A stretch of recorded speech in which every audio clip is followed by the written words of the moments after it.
Endi navbat may oyida tug'ilganlarga. May oyida tug'ilganlar bu insonlarda go'zal ovoz va yaxshi eshitish qobiliyati bo'ladi. Chunki may oyi Venera sayyorasi ta'siri ostida bo'ladi. Venera esa musiqa, go'zallik va uyg'unlikka javob beradi.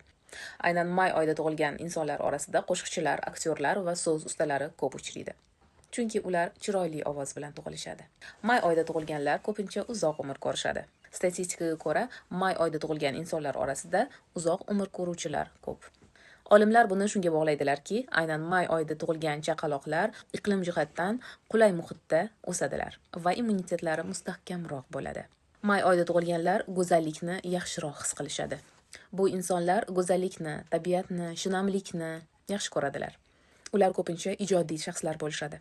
Bahorning go'zalligi ularning ichki dunyosida namoyon bo'ladi.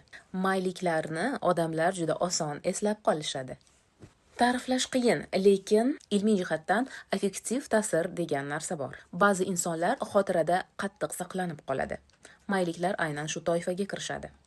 Hatto ular bilan qisqa muloqot ham tasavvuringizda uzoq qolishi mumkin. Ularda so'zsiz ta'sir qilish qobiliyati bor.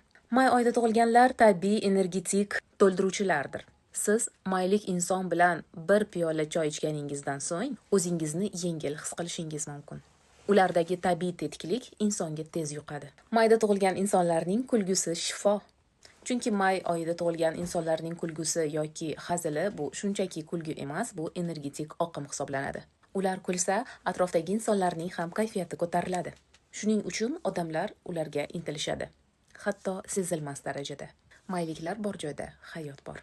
May oyida tug'ilgan eng taniqli insonlar: Salvador Dali, ispan rassomi; John Kennedy, Amerikaning 35-prezidenti; Audrey Hepburn, aktrisa va moda ikonasi; Adele, britaniyalik qo'shiqchi; George Clooney, aktyor; Mark Zuckerberg, Facebook asoschisi; David Beckham, Angliya futbolisti, stil va sport ikonasi.